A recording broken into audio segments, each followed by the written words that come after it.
When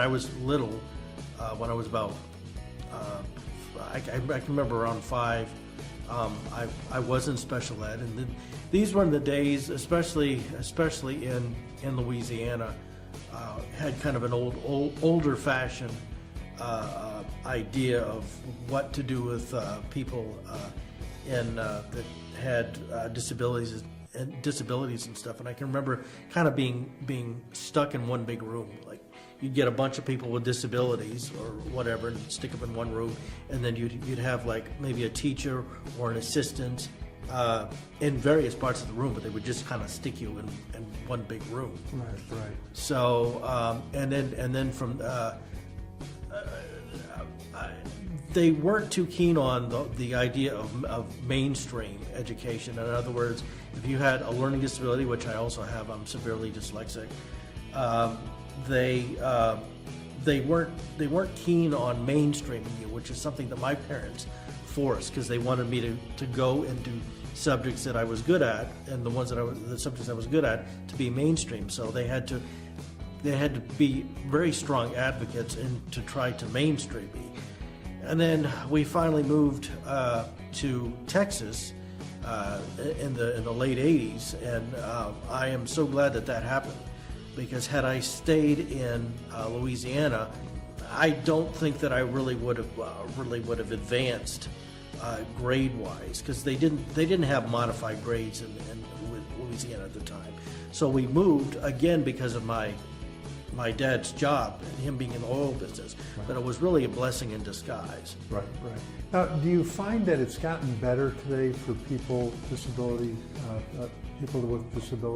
Well, from what I've read, I think it definitely has, because, you know, getting back to my story and everything, when I went to high school, when I went to senior high, they implemented the idea of having a special ed teacher along with a regular teacher. So you're actually getting the benefit of an education like everybody else, right, rather than being discriminated into one class, which is what the previous school before the place that I went to had done, which was if you had any sort of disability, you were in a separate class.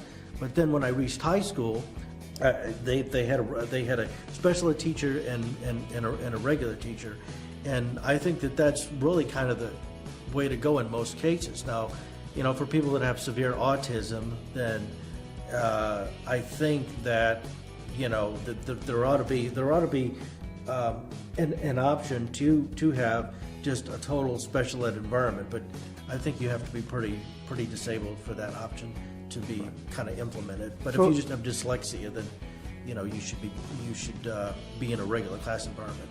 You know, as a kid growing up, I imagine it must have been hard with the other kids, with the acceptance or bullying. How was it for you?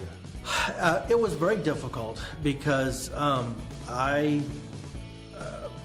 was severely dyslexic, and I would read things, and I would, whenever the teacher would quiz us, I would mispronounce a word and I'd get laughed at, or be made fun of as though I was mentally retarded. Right. Because I mean, it's not apparent by me talking to people that I have a problem. But the thing about learning disabilities, or a lot of disabilities in general, is that you can't see a lot of these disabilities that you have. Right. So, was there a certain point at a certain age where you felt like you were being accepted and you were feeling better about yourself? I really didn't get that feeling until I went off to college. Uh-huh. Getting back to high school, I was totally obsessed, and I was very determined to make sure that I got very good grades. I started out with grades they had something like S grades, which was kind of a modified grade. You would do the same work as everybody else, but maybe they wouldn't ask certain questions or whatever. Well, I wanted to get rid of that as part of a challenge, and again, I was met with resistance from high school, and they finally.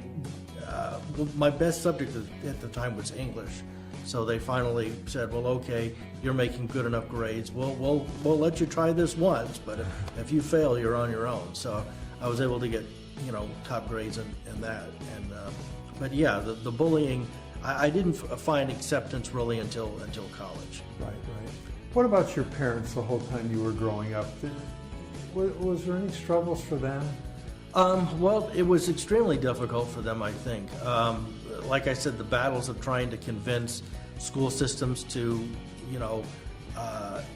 this is before my last 2 years, and my junior and senior year. Before that, they'd always have to fight to try to get me mainstreamed, and the school just did not want to do that, for whatever reason. Right. Yeah, that was difficult. Going through diagnoses of having vision problems, which is kind of later on down the line, and the story of what we're going to talk about. But it was extremely frustrating. The thing that always struck me is that a lot of times, a lot of these equality rules are supposed to be separate but equal, especially in the early days when I was in Louisiana. But as we all know, that's not equal. The bus would always come late. Sometimes it wouldn't show up. And my parents would have to take me to school. Right. So it was very, very difficult on them. Right. Your grandparents, were they around when you were little? I know you were moving around all the time. So were they close to you? Well, I'm not sure if close is really. I mean, they lived in Rhode Island when we visited them, but we didn't. I mean, is that your dad's folks or your mom's? Well, my dad's folks.